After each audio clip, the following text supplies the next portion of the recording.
va étudier des bases un petit peu plus approfondies pour aller vous donner un petit peu plus de profondeur et de substance dans votre étude des prix et des marchés. La base de tout ça, c'est la compréhension des swings. Okay, donc un swing, qu'est-ce que c'est? Un swing, tout simplement, vous allez prendre 3 bougies qui vont se suivre. Donc par exemple, 3 bougies. Et en fait, votre bougie centrale, par exemple, elle va être plus haute que celle à sa gauche et celle à sa droite. Donc, dans ce cas de figure, j'aurai ici ce que j'appelle un swing haut. Et s'il y a un swing haut, forcément, on aura aussi les swing bas. Donc, swing bas, qu'est-ce que c'est? Bon, tout simplement, c'est l'inverse. C'est lorsque la bougie centrale est plus... Hop. La bougie centrale est plus basse que la bougie à sa gauche et à sa droite. Et donc là, on a un swing bas. Swing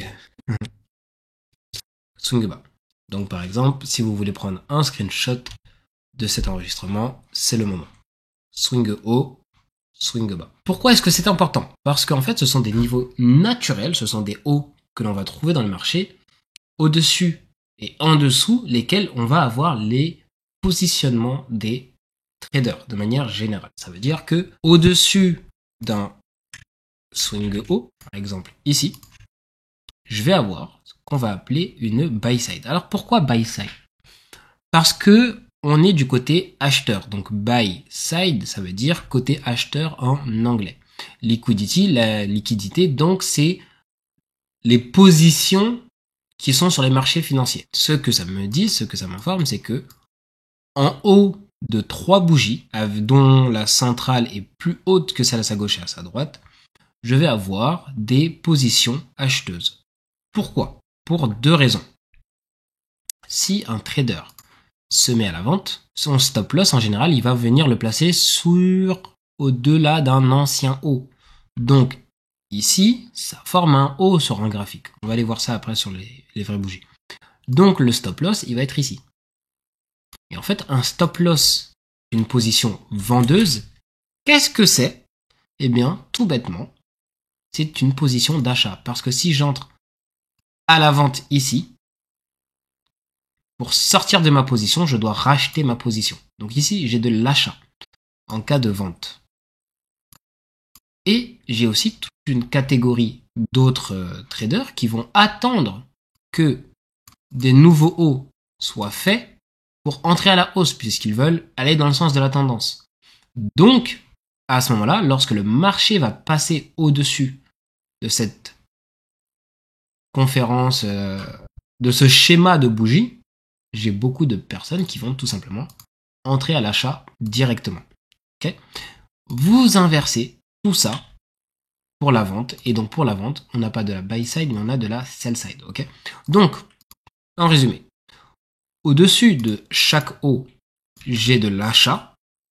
En dessous de chaque bas, j'ai de la vente. D'accord? Pour l'instant, c'est la première compréhension que vous devez avoir. Bien évidemment que de temps en temps, au-dessus d'un acheteur, d'un swing haut, va aussi avoir des vendeurs. Bien évidemment. Mais la majorité des traders retail vont se positionner avec une position d'achat dans cette zone de prix. Par exemple, ancien swing haut. Donc ici, j'ai une bougie centrale qui est plus haute que celle à sa gauche et celle à sa droite. Donc au-dessus, ici, j'ai ce qu'on appelle une buy side.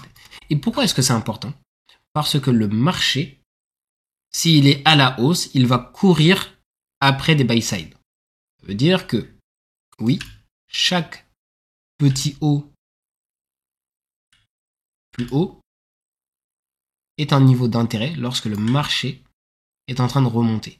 Et même les niveaux qui ont déjà été récupérés, tout simplement, c'était juste des buy side qui ont été récupérés. Alors, personnellement, quand j'arrive vers là, je vais pas laisser buy side écrit. Ok? Ce que je vais faire, en général, je vais utiliser un petit acronyme. Je vais écrire BSL. pour buy side liquidity, ce qui me permet d'avoir peut-être moins d'espace pour mettre ce que je veux mettre en avant. Je vais aussi, on n'est pas obligé d'avoir quelque chose toujours de bien écrit, entre guillemets, il faut que ce soit lisible et compréhensible en fait. Donc, au-dessus d'ici, j'ai des acheteurs. Acheteurs, acheteurs, acheteurs. Même sur ce niveau qui a déjà été récupéré, j'avais des acheteurs. Et justement, pourquoi est-ce que ça nous intéresse de savoir qu'il y a des acheteurs? Car si le marché veut vendre, il a besoin d'acheteurs. Donc, regardez, ici, quand le marché remonte, il remonte récupérer des acheteurs pour pouvoir leur vendre le prix. On remonte dans une liquidité où il y avait des acheteurs pour pouvoir vendre à ces personnes qui ne demandent qu'à acheter. Ok? Donc ça, c'est la première partie de compréhension dont vous avez besoin. Donc, premier exercice, si vous ne connaissez pas ce concept, c'est prenez le temps et tracez le plus de buy side et de sell side possible. Donc là, on ne parle pas de niveau approximatif, ok? On est sur des lignes bien droites. Pourquoi est-ce que je n'utilise pas une ligne horizontale, comme on aurait pu le faire avec un support et une résistance, par exemple? C'est parce que ça a tendance à couvrir de gauche à droite entièrement. Or, moi, ce qui m'intéresse, c'est cette information ici, par exemple, jusqu'au moment où elle va être récupérée à ce niveau-là. Passer plus tard, elle ne m'intéresse plus. En tout cas, pas dans ce premier cas de figure. Donc, je préfère avoir le contrôle de l'information que je mets devant mes yeux en prenant tout simplement des droites de tendance. Okay. Et donc, pareil, hein, pour la sell side, c'est l'inverse, bien évidemment. Ok, et tout ceci, c'est donc de la sell side. Ok, et donc la sell side, c'est des sell stop. Ça veut dire que, pour reprendre le petit exemple, une personne qui est en train de vendre ici, okay, une personne qui est en train de vendre ici, généralement, son stop loss, naturellement, qu'est-ce qu'elle va le faire? Par exemple, on entre ici, on va soit essayer de couvrir l'ancien haut, soit deux hauts en arrière. En général, c'est ces deux cas de figure les plus fréquents que l'on va trouver dans le monde retail. Dans tous les cas, c'est très très rare que l'on mette son stop loss ici, comme ça, au milieu d'une jambe de prix. Notre œil est attiré par les hauts et par les bas, donc c'est là où va y avoir la liquidité. Okay, pareil dans l'autre sens. Dans l'autre sens, donc je vais prendre une position achat. Bon, bah, par exemple, si j'entre à l'achat ici, mon stop loss, généralement, il va être placé en tant que retail sous un ancien bas. Et donc, nous, dans le cadre de la Rise Up, ce qu'on va faire, c'est qu'on va venir comparer comment est-ce que ces buy side et ces sell side sont ou pas récupérés en comparant deux graphiques qui sont censés être similaires. Donc, pour l'exemple, je vais prendre... Attendez, donc pour l'exemple, qu'est-ce que je vais faire? Je vais prendre un graphique en comparaison, donc GBP USD. Et donc là, je vais aller regarder, puisque ces deux graphiques font la même chose. Hein. Grosso modo, je me mets comme ça, voilà, on voit la même chose. Je vais venir tracer, donc, dans un premier temps, bah ici par exemple, mes sell side. Alors, d'un graphique sur l'autre, peut y en avoir un peu plus, hein, il peut avoir un peu plus de repères. Vous n'allez pas avoir exactement le nombre précis qui vous intéresse. C'est pourquoi, lorsque vous choisissez, par exemple, une sell side, ici, la première chose que vous avez envie de faire, c'est de regarder quelle est la date de votre bougie. Où est-ce que votre sell side s'est créé sur un graphique et sur l'autre. Ok? Donc, ensuite, on a donc les buy side. Grosso modo, on va pouvoir Je vais mettre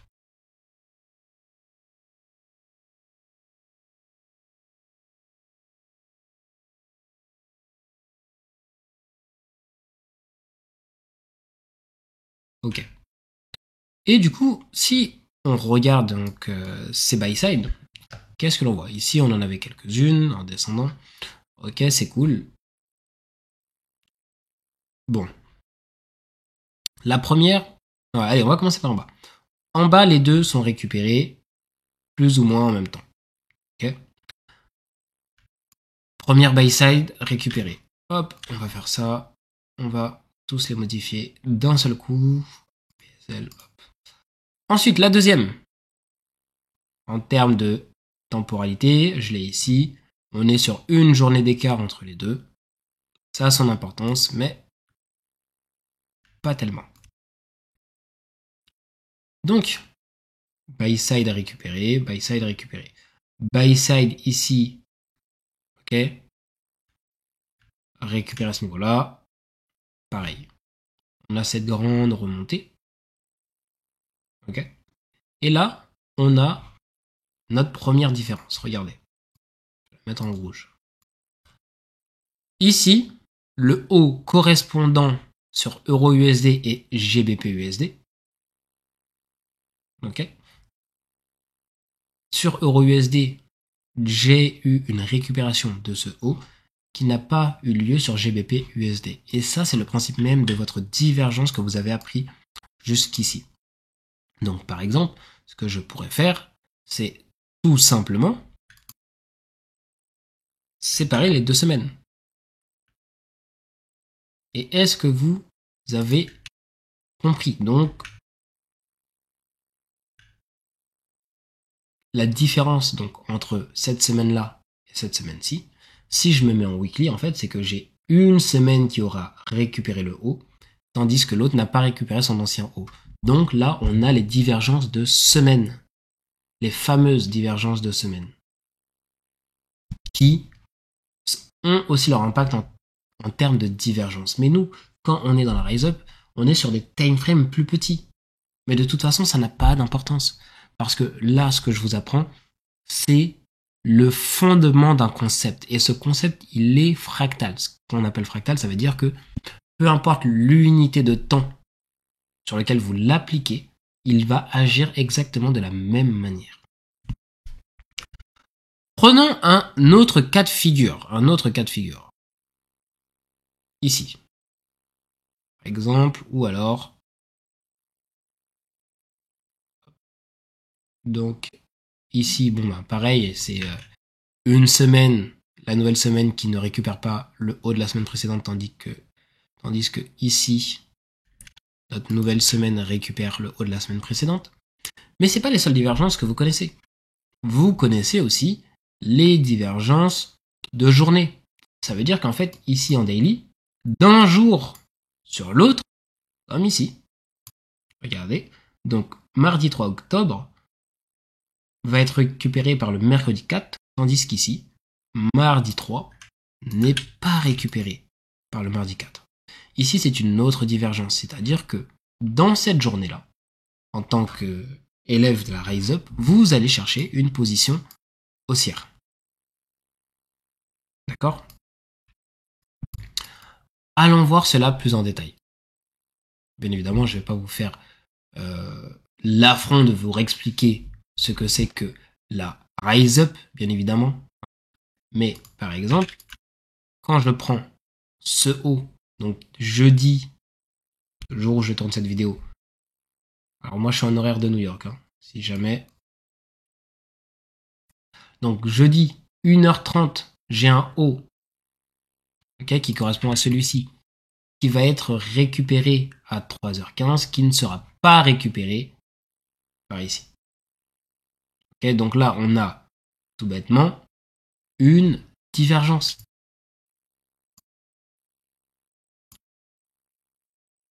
Ok? Donc, petit résumé. Il faut comprendre qu'est-ce que c'est qu'un swing haut. Pour la compréhension, vous allez aller tracer vos swings hauts et vos swings bas. Ok. Vous allez ensuite comprendre qu'au-dessus d'un swing haut, il y a de la buy side. En dessous d'un swing bas, on a de la sell side. C'est la première chose. Pour approfondir cet exercice, ce que vous pouvez faire aussi, c'est vos swings. Donc, 1, 2, 3 bougies. Vous pouvez trouver un moyen, visuellement, de venir tout simplement, hop, les entourer. Donc, comme ça, vous pouvez vous dire, ok, là, j'ai ce swing, ici. Le plus haut de mon swing, il est ici. Le plus bas de mon swing, il est ici. 1, 2, 3. Bon, j'ai un autre swing haut. Ok. Où est son plus haut? Où est son plus bas? Son plus haut, il est ici. Son plus bas, il est ici. Et faire cet exercice encore et encore et encore, ça va beaucoup vous aider dans la compréhension. Hop, on peut prendre un autre code couleur, par exemple, pour marquer la différence. Et ici, qu'est-ce que j'ai? Un swing bas. Une bougie plus basse que celle à sa gauche et celle à sa droite. Et dans ce cas, hop, bon, eh bien, j'ai mon niveau le plus bas et j'ai mon niveau le plus haut. Et ici, qu'est-ce que l'on remarque? Alors, je vais le faire comme ça. Qu'est-ce que l'on remarque? Eh bien, on remarque tout simplement que le haut de ce swing est partagé par un swing haut et un swing bas. Et là, vous avez une nouvelle information. Oui, une même bougie peut être dans un swing haut et dans un swing bas à la fois. On aurait pu aller plus loin et aussi trouver une configuration où on a quasiment les trois mêmes bougies qui vont faire un swing haut et un swing bas à la fois. Oui, ça arrive. Regardons. Juste ici, j'en ai un.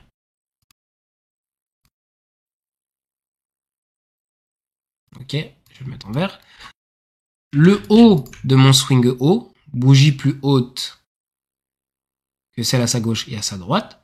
Le bas de mon swing bas, qui est la même bougie, bougie plus basse à sa droite, à sa gauche. Ok. Ce swing-là va être considéré comme un swing haut et un swing bas à la fois, mais il n'est pas plus important qu'un autre. Ne vous laissez pas piéger par cette pensée.